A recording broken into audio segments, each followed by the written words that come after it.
को जेल में डाला है, तो कहीं ना कहीं ये है कि हाँ, कम से कम टेररिस्ट फंडिंग में या मनी लॉन्ड्रिंग में कहीं ना कहीं he was involved in some way, directly or indirectly. So Pakistan recognizes, they have put him in jail. Pakistani courts have put him in jail. उसको जिंदगी भर के लिए जेल में डाल दिया हाफिज सईद को ना। तो कहने की बात यह है चीमा साहब कि दिस ब्रिंक्समैनशिप हमारे साथ बहुत सालों से हुई, चाहे कारगिल में हुई, चाहे पार्लियामेंट अटैक हुई, चाहे ऐसे हुई, चाहे वैसे हुई, होती चली गई। चाइना की तरफ से भी होती चली गई। We lost the 1962 war Cheema साहब। और हमारे स्कूल्स में बच्चों को ये सिखाया जाता है कि 1962 की जंग हम हारे, and let it be a lesson कि हम दोबारा ना हारे कभी। तो मुझे भी यही पढ़ाया गया था कि 1962 की जंग, ठीक है, हम बहादुरी से लड़े, जो भी लड़े, हमारे फौजी लड़े, मेरी रेजिमेंट भी थी उस लड़ाई में, बहुत बैटल ऑफ रिजांगला बड़ी फेमस बैटल है, मैं कभी बताऊंगा आपको उसके बारे में। लेकिन एक अंडरस्टैंडिंग आई कि बस there is a way to handle China, and the way to handle China is not to blink. अगर चाइना 10 करता है तो आप 20 करो। China will back down at the end of the day, because we have to have confidence in our own power at the end of the day. 130 crore का मुल्क है, we can't be a pushover, nobody can come and से कि जी ऐसे ही चलो जी, एवं ही है, कोई दिक्कत नहीं। वो नहीं हो सकता अभी। वो रोक दिया मोदी जी ने। मेरे साहब इसमें जो थोड़ा सा हमें मजीद इस पे एनलाइटन करें, जो आपकी बातों से मैं क्रक्स निकाल सकता हूँ, वो एक बात तो ये है कि सिंस पाकिस्तान जो ये कहता है कि हमारी सारी की सारी जो वॉर स्ट्रेटजी है दैट इज डिफेंसिव, पाकिस्तान ये कहता है, ठीक है। और दूसरा ये है कि आपको असेसमेंट ये है कि पाकिस्तान जंग में नहीं जाएगा, ठीक है। ये that is why India is offensive time and again. या फिर आप ये समझते हैं कि जो न्यूक्लियर का पॉइंट है दैट इज अ ब्लफ, कि भाई पाकिस्तान ये बार बार कह रहा है, तो जैसे फॉर इंस्टेंस पाकिस्तान कहता है कि जी कि अगर if there is a limited scale जो कन्वेंशनल वॉर होती है, तो Pakistan will go for a first strike, because हम जो है वी कांट फाइट ए जो कन्वेंशनल वॉर नहीं लड़ सकते, तो हमारे लिए because we want to stop a war, तो हमें इसमें जो है वो फर्स्ट स्ट्राइक करनी पड़ेगी। अगर आपको याद हो कि जब आसिफ जरदारी साहब जब प्रेसिडेंट बने थे, तो ही वन सेट के हम जो है ना वो सेकंड स्ट्राइक करेंगे।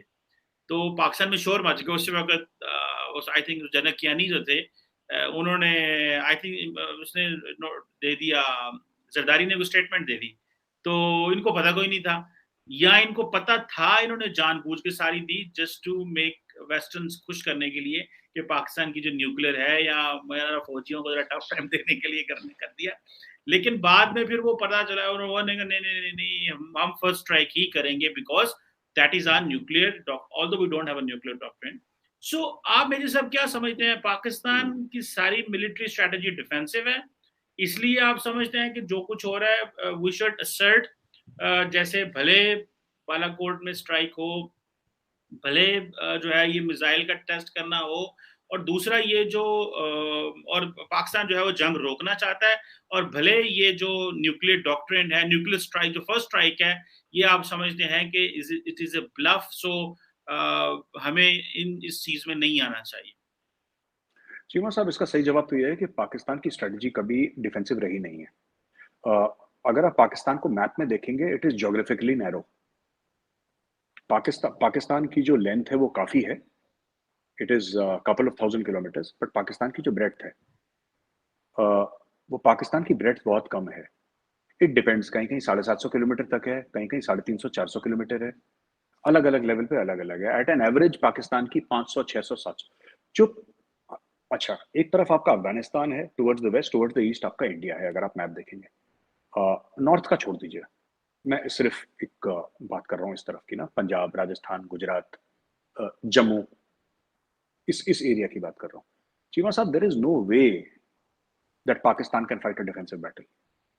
आप पाकिस्तान क्यों हर समय पहले, और देखिए ये पाकिस्तान अग्री करता है, पाकिस्तान के मिलिट्री डिक्टेटर्स ने लिखा है, पाकिस्तान के मिलिट्री डिक्टेटर्स ने खुद अपनी किताबों में लिखा है, they have admitted that we attacked first. Operation Gibraltar 1965 में यही था। बिकॉज देखिए ना, बात यह है कि दिस होल थिंग कि Pakistan is defensive in nature, no. Any country with the geography, और जो आपके मिलिट्री डिक्टेटर्स की स्ट्रेटजी थी वो बड़ी साउंड,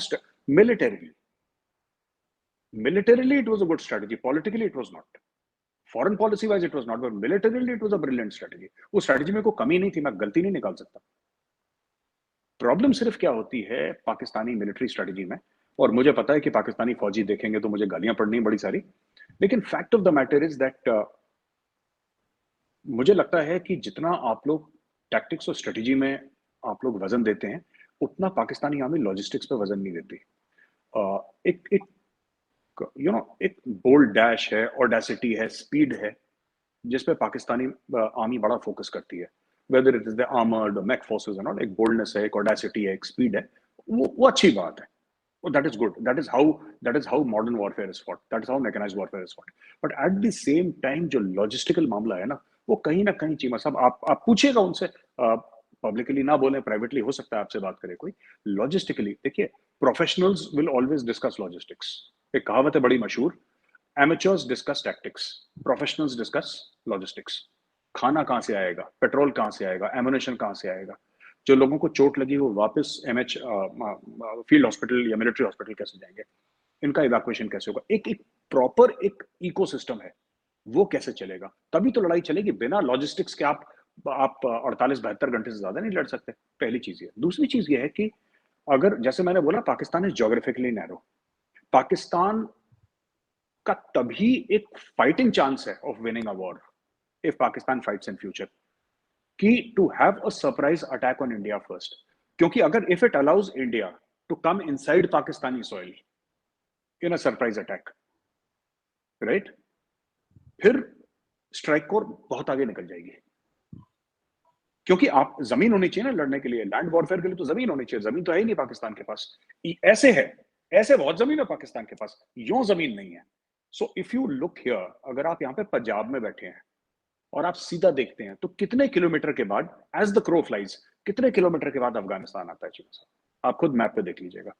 आप पंजाब में बैठे हैं, आप सिंध में बैठे हैं, तो कितने किलोमीटर बाद अगर आप यूं चले गए तो कितने किलोमीटर बाद ईरान आता है, कितने किलोमीटर बाद अफगानिस्तान आता है। इट्स नॉट वेरी मच, वो ज्यादा जमीन नहीं है। ठीक है, मैं ज्योग्राफी की बात नहीं कर रहा, मैं टेरेन की बात नहीं कर रहा, मैं डिस्टेंस की बात कर रहा हूँ, क्रो फ्लाइज। अच्छा, दूसरा पॉइंट ये हो गया। तीसरा पॉइंट ये चीमा साहब की, ये जो पूरी बात है ना कि पाकिस्तान न्यूक्लियर वेपन्स यूज कर सकता है, फर्स्ट स्ट्राइक, सेकंड स्ट्राइक, ये जो भी बात है, fact of the matter is कि इसमें दो बयान इंडिया पे आए थे। एक तो राजनाथ सिंह जी का बयान आया था आज से 1-1.5 साल पहले, आपने भी सुना होगा, ठीक है, कि if need be we can go for a first strike. उन्होंने बयान दिया था, he was on the line of control, line of actual control, मुझे मिलेगा, मैं आपको भेजूंगा उसका लिंक। पहली चीज, अगर आपकी नजर से गुजर गया होगा। दूसरी चीज, एक और बयान आया था इंडिया का कि this time we will choose the time and place. ये एनएसए श्री अजीत डोभाल जी का बयान आया था कि this time we will choose the time and place of war.